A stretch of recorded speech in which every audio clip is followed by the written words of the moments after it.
Imagine this, a quiet, peaceful neighborhood where nothing ever happens until tonight. A frail old man, minding his own business, becomes the target of a group of ruthless thugs. They think he's an easy mark. They think no one will come to his rescue.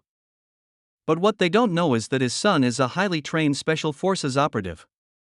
And by the time this night is over, they'll wish they had never crossed him. Building connection, psychological engagement. You've seen stories like this before: bullies picking on the weak, criminals preying on the innocent. It makes your blood boil, doesn't it? That's because deep down, we all root for the underdog. We all want justice. And tonight, justice isn't just coming. It's arriving with the full force of a man who's spent years mastering combat, strategy, and the art of turning predators into prey. But here's the thing: this isn't just another revenge story. This is about loyalty, about a son's unbreakable bond with his father, and about what happens when evil picks the wrong victim. Master move, viewer retention and answering the why. Now, I know why you clicked on this video. You want to see karma in action. You want to watch these thugs realize too late that they've made the biggest mistake of their lives. And trust me, you're going to get exactly that. But here's what you don't know yet: how does a retired war hero, a man who's spent his life in the shadows, react when his family is threatened? What happens when years of discipline and restraint snap in an instant? And most importantly, how far will a son go to protect the man who raised him? Stick with me, because this story is about to take a turn you won't see coming. Setting the tone and atmosphere. The night was calm, the kind where you'd hear nothing but the distant hum of streetlights and the occasional rustle of leaves. Mr. Carter, a 72-year-old Vietnam veteran, was locking up his small hardware store when he first noticed them: three men, hoods up, eyes scanning the area like wolves circling prey. They weren't from around here. They didn't know who he was. And they certainly didn't know that his son, Jason Carter, wasn't just some ordinary soldier. He was Delta Force. A ghost. A man trained to disappear into the darkness and strike when least expected. Primary conflict and rising tension. The thugs moved in, thinking this would be quick. A few threats, maybe a punch or two, and they'd walk away with whatever cash the old man had.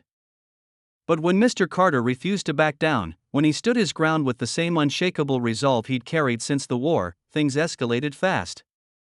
A shove. A punch. A sickening crack as his head hit the pavement. And then silence. That's when the first text alert buzzed on Jason's phone. A neighbor had seen everything. And by the time Jason got there, his father was already in the hospital. The doctors said he'd survive. But survival wasn't enough.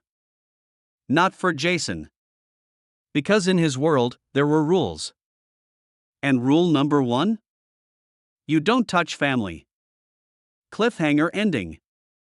As Jason stood over his father's hospital bed, his mind wasn't racing, it was crystal clear. Calm. Focused. Because he already knew where to find them. He already had their names.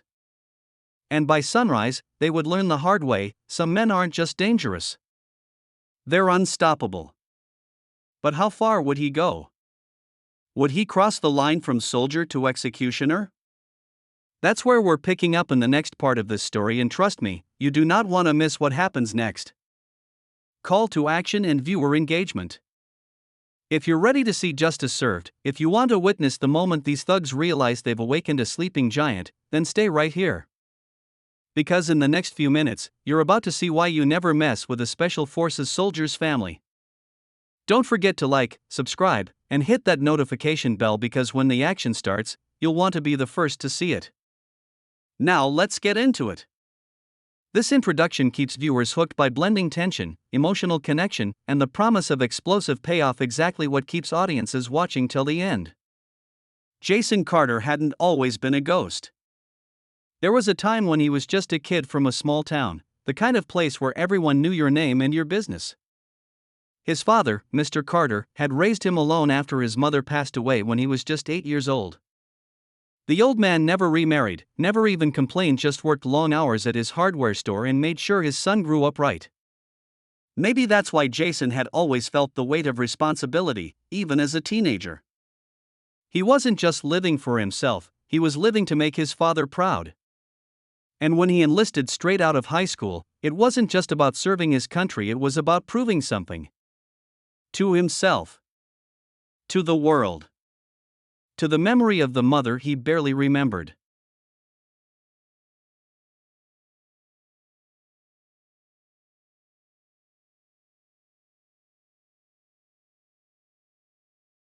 The military had sharpened him, turned him into something more than just a soldier. Delta Force operatives didn't just follow orders, they became the unseen hand of justice, the ones who slipped into the shadows and came out only when the mission demanded it.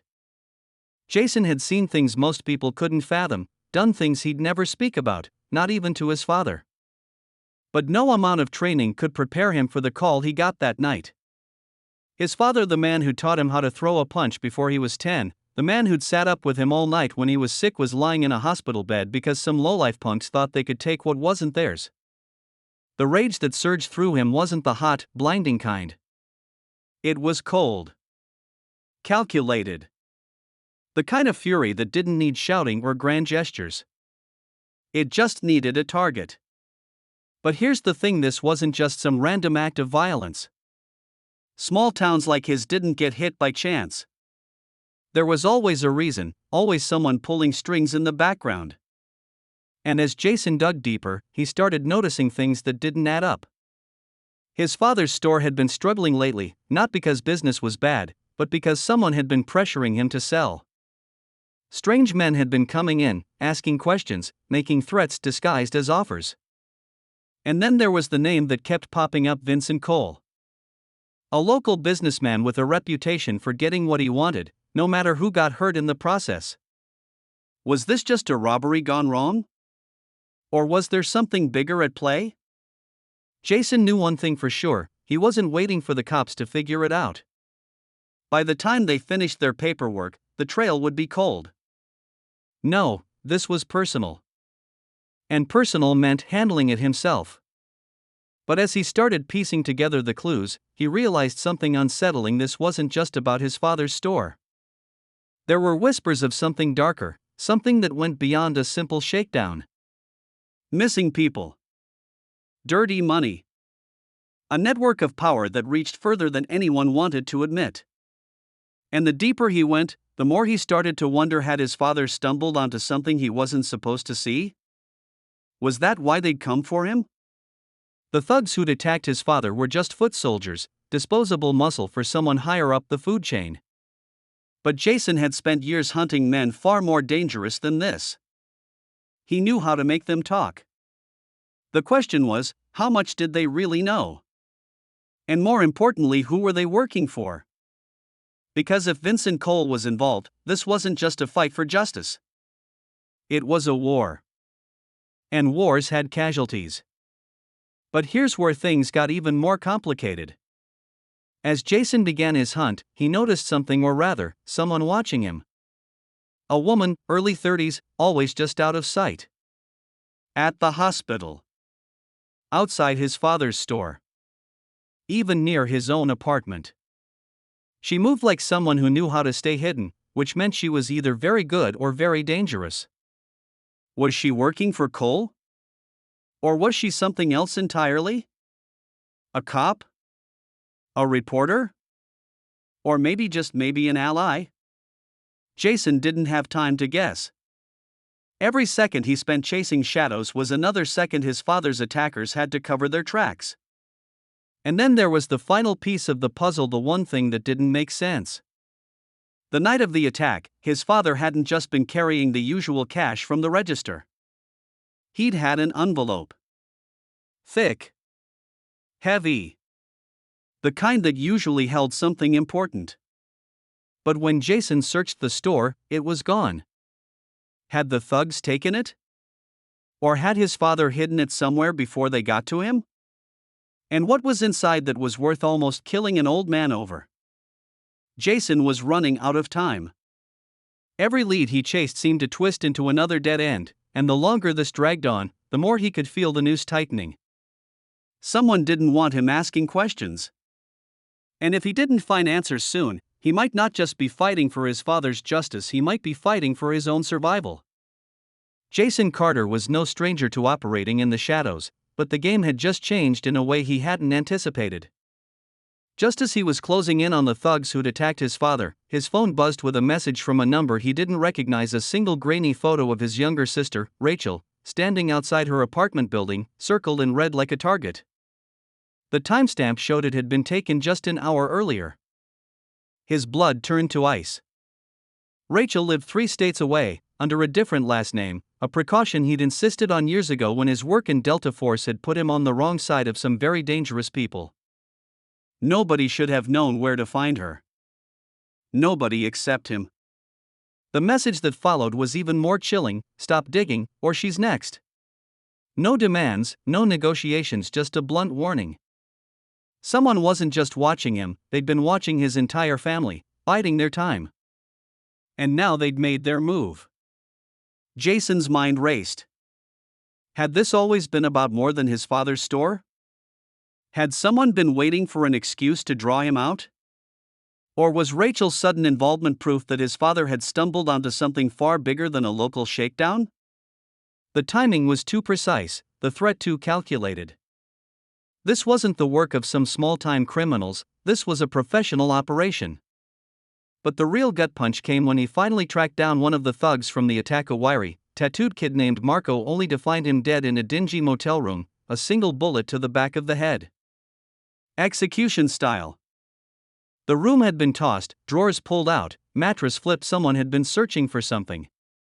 And judging by the fresh bruises on Marco's knuckles, he hadn't gone down without a fight. Jason's instincts screamed that this was a cleanup job. Marco had known something, and now he'd been silenced. But by who? Vincent Cole's people? Or was there another player in the game? Then came the twist.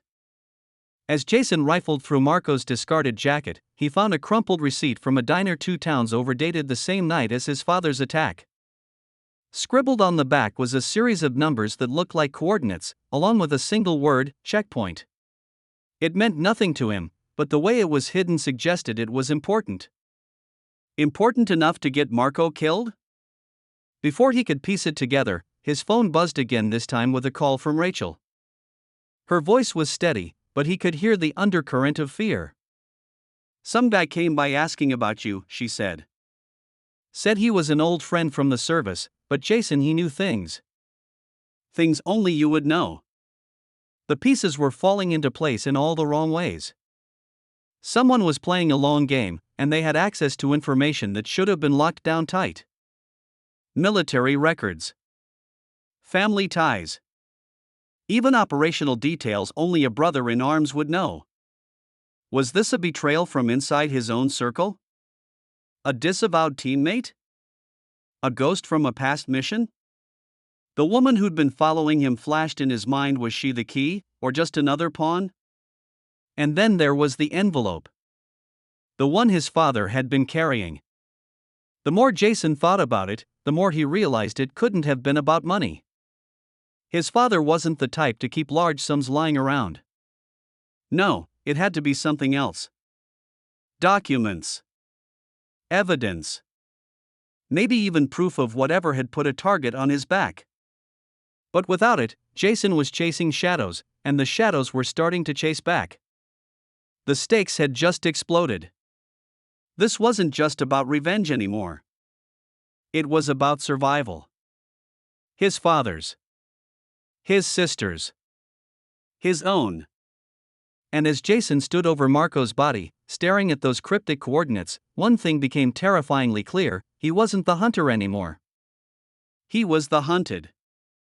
This section escalates the tension by introducing a secondary threat to Rachel, suggesting the antagonist has deeper intel and resources than initially thought. The dead thug and the coordinates add a new layer of mystery, while the mention of checkpoint and the envelope tease a larger conspiracy. The audience is left questioning who's really pulling the strings and how far Jason will have to go to protect his family. This section keeps the tension high by introducing new layers of mystery, corruption, hidden enemies, and a missing envelope that could hold the key to everything.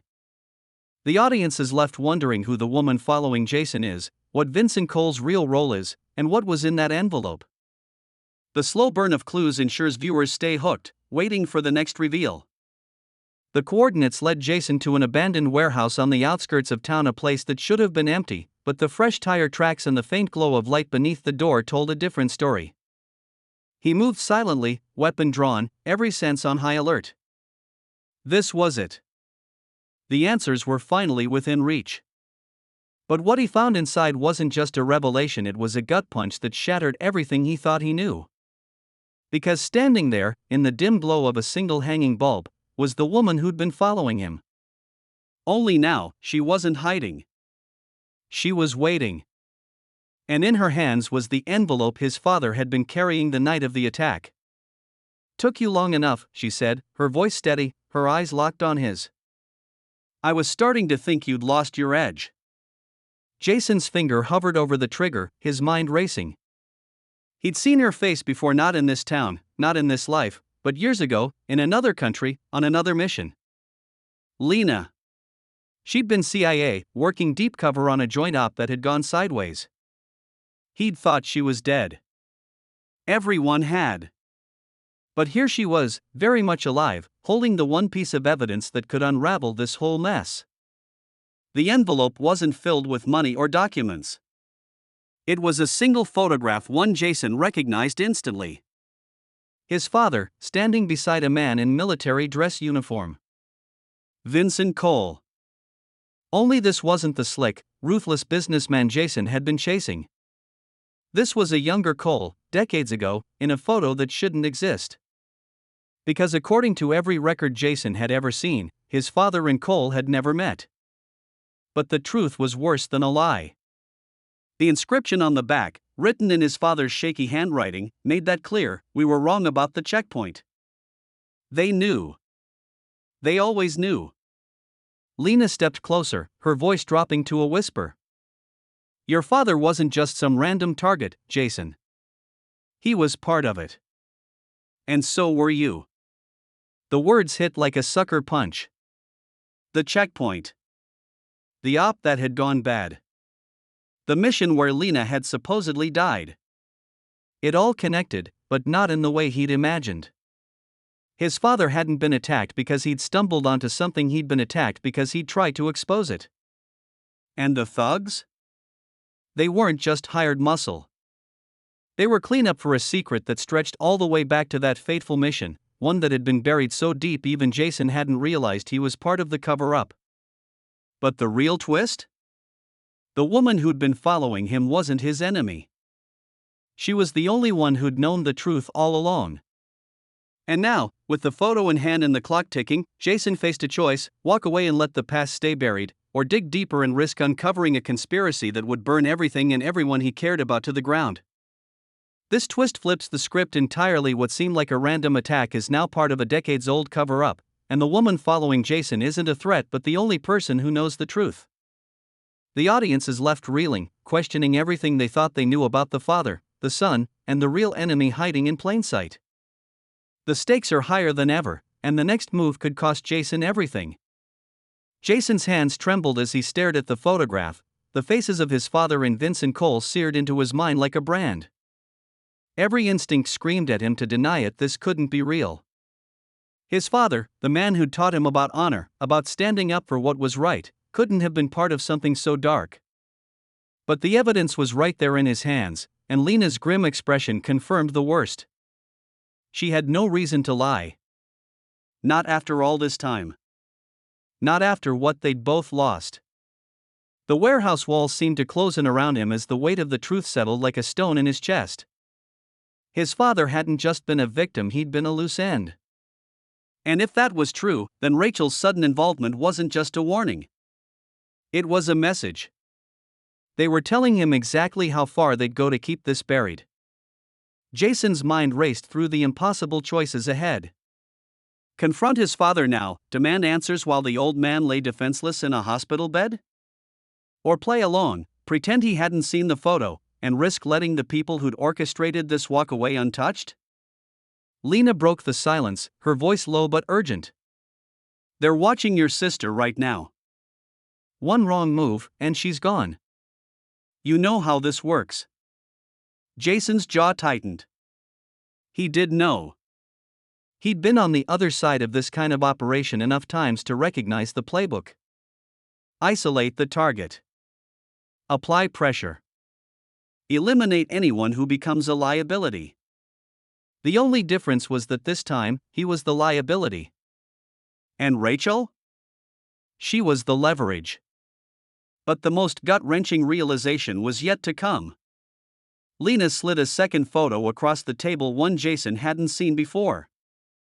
It showed a younger version of himself, standing beside Cole at some military function, shaking hands like old friends. The date stamped in the corner was from after the checkpoint mission, the one that had supposedly gone wrong. The one where Lena had died. His stomach twisted. How much of his own life had been a carefully constructed lie? How many of his memories were real, and how many had been shaped by the people pulling the strings? The ultimatum came not from Lena, but from a blocked number on his phone, a voice he didn't recognize, calm and measured, as if discussing the weather. Walk away now, and your sister lives. Keep digging, and we'll send you pieces of her until you remember your place. The call ended before Jason could respond, leaving him standing there with the phone clenched in his fist, the urge to smash it against the wall warring with the cold, tactical part of his brain that knew rage wouldn't save Rachel. For the first time in his life, Jason Carter, Delta Force operative, trained to think 10 steps ahead, was completely outmaneuvered. Every path led to disaster. Trusting Lena meant gambling with his sister's life. Obeying the faceless voice meant betraying his father and everything he'd ever believed in. And the worst part? He couldn't even be sure which choice was the right one. Because if the last 24 hours had proved anything, it was that the people he'd trusted most had been lying to him for years. Somewhere in the distance, a siren wailed, the sound cutting through the night like a warning. Time was running out. The photo, the threat, the impossible choice had all boiled down to this moment. Jason looked at Lena, really looked at her, searching for any sign of deception. But all he saw was the same exhaustion, the same haunted resolve he felt in his own bones. They were both pawns in a game that had started long before tonight. The only question left was whether they were willing to burn the board down to end it. This escalation forces Jason into a moral crucible where every choice is devastating. The audience feels the raw emotional weight of his dilemma: protect his sister or expose the truth, neither of which guarantees safety. The revelation that his own memories may be manipulated adds psychological horror to the physical threat, making the conflict deeply personal. The tension is unbearable because there's no clear right answer, only impossible stakes. The warehouse door burst open before Jason could process his next move, not with the slow creak of a stealthy entrance, but with the violent slam of someone who no longer cared about being heard. The man standing there wasn't one of Cole's thugs or some faceless enforcer. It was Captain Daniel Reyes, Jason's old commanding officer, the man who'd pinned his Delta Force trident to his chest a decade ago. The sight of him should have been a relief. It wasn't. Reyes's expression was all wrong, not the hardened focus of a soldier in the field, but something colder, more calculating. His sidearm wasn't holstered. It was drawn, though not yet raised. Behind him, two more figures moved in the shadows, their silhouettes unmistakably military in their precision. Jason's blood turned to ice. This wasn't a rescue. It was an intervention. Lena reacted first, her own weapon coming up in a fluid motion, but Reyes didn't flinch. "Stand down, both of you," he said, his voice carrying the same authority that had once guided Jason through hellish firefights. "This ends now." Jason's mind reeled. Reyes knew about the checkpoint. He'd been there that night, just like Jason. Just like Lena. The realization hit like a sniper's bullet: this conspiracy wasn't some rogue operation. It was institutional. And Reyes wasn't here to help. He was here to clean up. The truth came in fragments, each one more damning than the last. The checkpoint mission hadn't been a failure. It had been a success, just not the kind Jason had been told. They weren't extracting a high-value target that night. They were eliminating one. Cole hadn't been a civilian caught in the crossfire. He'd been the objective. And Jason's father? He hadn't been an innocent bystander. He'd been the one who'd uncovered the truth years later, who'd realized the men they'd killed that night hadn't been terrorists. They'd been informants. Witnesses. People who could have exposed the real operation, a Black Ops arms deal disguised as a counter-terrorism strike. The most brutal twist came next. Reyes's voice dropped, not with remorse, but with the clinical detachment of a man who'd long since made peace with his choices. Your sister's safe. For now. But that depends on you. The unspoken threat hung in the air like smoke. Rachel wasn't just leverage. She was insurance. And if Jason pushed too hard, asked the wrong questions, Reyes wouldn't hesitate to pull the trigger, not personally, but through one of the countless assets he still controlled. The military machine that had built Jason could just as easily erase him. Lena's grip on her weapon tightened. Jason could see the calculations flashing behind her eyes. They were outnumbered, outgunned, and playing a game where the rules had been written against them from the start. But then she did something unexpected. She laughed, a sharp, bitter sound that cut through the tension like a knife. You're making a mistake, Reyes, she said. You think this ends with us? You think Cole's the only one who kept receipts? Jason didn't understand, not until Lena reached into her jacket and pulled out a thumb drive, holding it up like a grenade with the pin pulled. Meet the insurance policy, she said. Every dirty transaction, every buried body, every order you thought would never see daylight. Scattered across a dozen dead drops. You kill us, it goes public. You touch Rachel, it goes public. Hell, you look at us wrong, and the whole world finds out what really happened at that checkpoint. For the first time, Reyes's mask slipped. Just a flicker of doubt, but it was enough. Jason seized the opening. You trained me to think 3 moves ahead, he said, stepping forward. Did you really think I wouldn't see this coming? It was a bluff. He hadn't known about Lena's dead drops, hadn't planned for this moment, but Reyes didn't know that. The balance of power had shifted. Not much. Just enough. Outside, the wail of approaching sirens split the night. Too many, too fast to be coincidental. Someone had called the cops. Whether it was Cole's people, Reyes's, or some third player Jason hadn't even accounted for didn't matter. Time was up. Reyes made his choice. With a curt nod to his men, he backed toward the door, his weapon still trained on them. This isn't over, he said. But the words rang hollow. Because in that moment, Jason understood the real truth: it never would be. The game was bigger than any of them. And the only way out was through. This climax reveals the conspiracy's true scale. Reyes's involvement proves it reaches the highest levels, while Lena's dead man switch raises the stakes even further. The emotional gut punch comes from Jason realizing his entire military career was built on lies, while the physical danger escalates with the police arrival hinting at yet another unseen player. The audience is left breathless, wondering how Jason can possibly survive when the system itself is the enemy. The abandoned airfield was eerily silent as Jason stepped out of the car, the crunch of gravel beneath his boots the only sound in the pre-dawn darkness.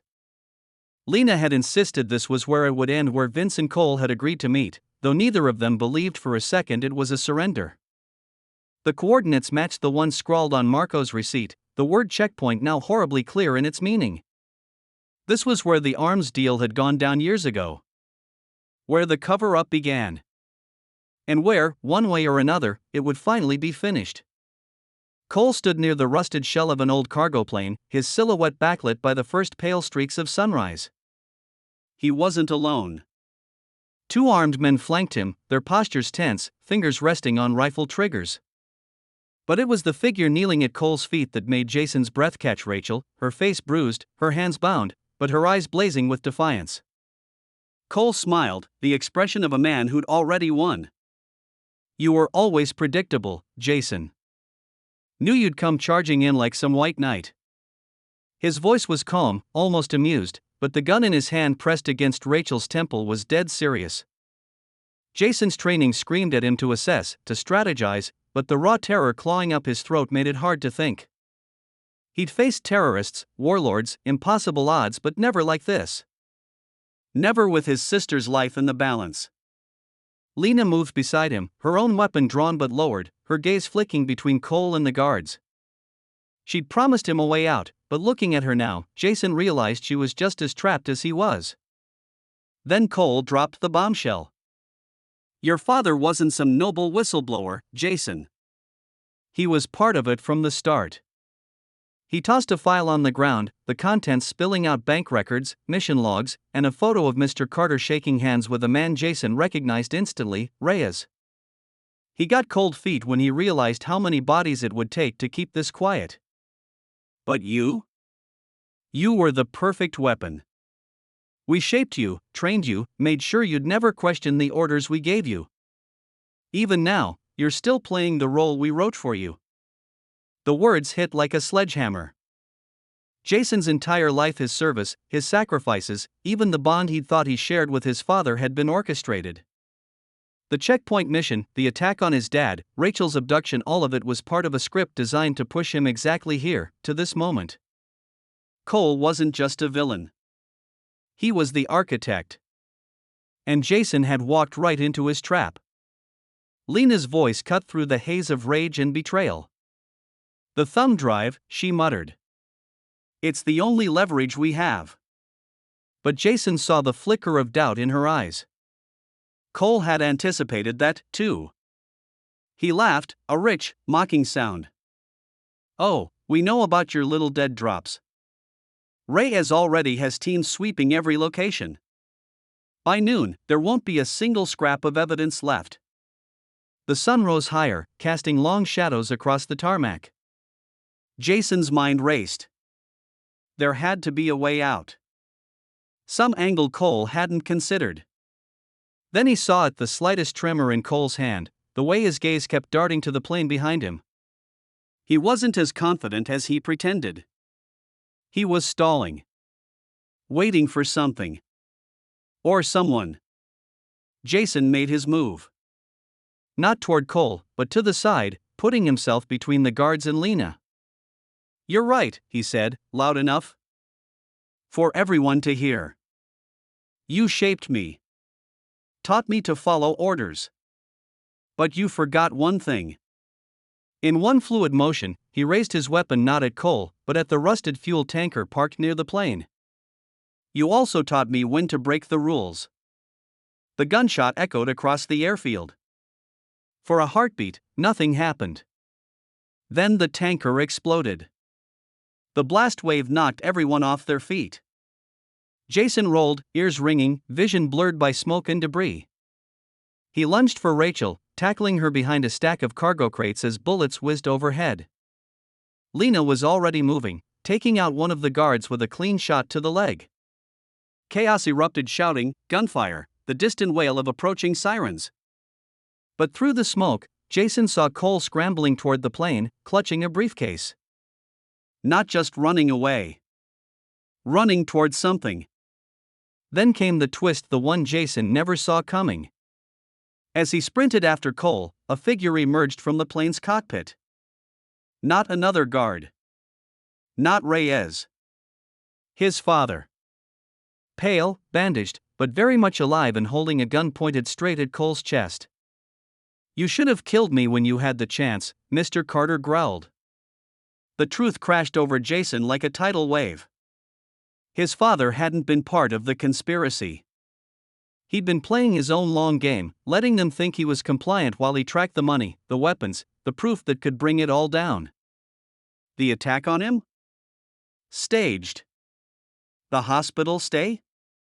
A ruse. And the envelope? The final piece of the puzzle, a list of every dirty transaction, every name, every betrayal. Cole's face twisted in fury. He raised his own gun, but Jason was faster. His bullet found its mark, knocking the weapon from Cole's hand. The briefcase fell, bursting open on impact, not cash, not documents, but a single detonator. Cole hadn't been trying to escape. He'd been planning to erase the entire airfield, and everyone on it. The sirens were closer now, real police, real reinforcements. Cole knew it was over. His final act was to lunge for the detonator, but Mr. Carter's bullet stopped him cold. The man who'd orchestrated so much death fell without a sound. As the smoke cleared and the first cops stormed the scene, Jason pulled his sister into a crushing hug. His father met his gaze over her shoulder, the unspoken words hanging between them, "It's done." But the look in Lena's eyes told a different story. She held up her phone, a live newsfeed showing Reyes being taken into custody, but the chirring below it chilled Jason to the bone. High-ranking officials implicated in scandal. Manhunt underway for additional conspirators. The conspiracy was bigger than Cole. Bigger than Reyes. And as Jason watched the sun rise over the burning wreckage, he knew one thing for certain: this wasn't an ending. It was just the beginning. This climax delivers on every front: high-stakes action, emotional reveals, and a final twist that recontextualizes the entire story. The father's return flips the script, the detonator adds a ticking clock, and the hint of a wider conspiracy leaves the door open for more. Viewers get catharsis without everything being neatly wrapped up, keeping them hungry for what comes next. The dust settled over the airfield as the last of the police vehicles pulled away, their flashing lights fading into the distance like dying embers. Jason stood amidst the wreckage, the weight of the past few days pressing down on him like a physical force. His father, alive, really alive, clasped his shoulder, the grip firm and grounding. There were no grand speeches, no tearful reunions. Just the quiet understanding of men who had stared into the abyss and walked away. Rachel, bruised but unbroken, leaned into Jason's side, her presence a silent reminder of what they'd almost lost. For the first time in years, the three of them were together, not as pawns in someone else's game, but as a family. Lena emerged from the chaos, her face streaked with soot, the thumb drive still clutched in her hand. She didn't offer it to Jason. Instead, she slipped it into her pocket with a look that said the fight wasn't over, not for her. "Reyes was just one piece," she said, her voice low. "The people who greenlit this operation, the ones who funded it? They're still out there. And they won't stop just because Cole's dead." Jason knew she was right. The news footage of Reyes's arrest had been satisfying, but it was a drop in an ocean of corruption. The real enemy wasn't a person, it was a system. A system that had turned soldiers into puppets and patriots into criminals. Yet, as he watched his father kneel to pick up the scattered pages of Cole's files, evidence that would finally expose the truth, Jason felt something unexpected: hope. Not the naive kind, but the hard-won variety, forged in fire and tempera. By loss. They might not be able to dismantle the entire machine, but they could damn sure leave a dent. And sometimes, that was enough. The media would spin their own version of events, of course. Cole's death would be labeled a tragic accident, Reyes a rogue operative. The public would move on to the next scandal, the next headline. But for those who knew the truth, the world would never look the same. Jason's phone buzzed, a message from an unknown number. Just 2 words: "Watch your back." He deleted it without a second thought. Let them come. He was done running. As the sun climbed higher, casting long shadows over the broken plane and the scorched earth, Jason made a decision. He wouldn't disappear into the shadows again. He wouldn't let fear dictate his life. Instead, he'd use the skills they'd given him, the training, the instincts, the relentless drive to protect what mattered. Not for a government that had betrayed him. Not for orders he no longer trusted. But for the people who'd stood by him when everything else had fallen apart. The last shot of the story isn't of a hero riding into the sunset. It's of 3 figures walking away from the wreckage, side by side, their silhouettes outlined against the rising sun. The road ahead wouldn't be easy. There would be more battles, more lies, more nights where the past threatened to swallow them whole. But for now, in this moment, they were together. And sometimes, that's all the victory you need. This resolution delivers emotional closure while leaving enough unanswered questions to linger in the audience's mind. The focus on family and quiet resilience makes the ending feel earned, not saccharine. The hint of ongoing danger keeps the world alive beyond the final scene, inviting viewers to imagine what comes next. It's a finale that satisfies but doesn't spoon feed, trusting the audience to sit with the weight of what they've witnessed.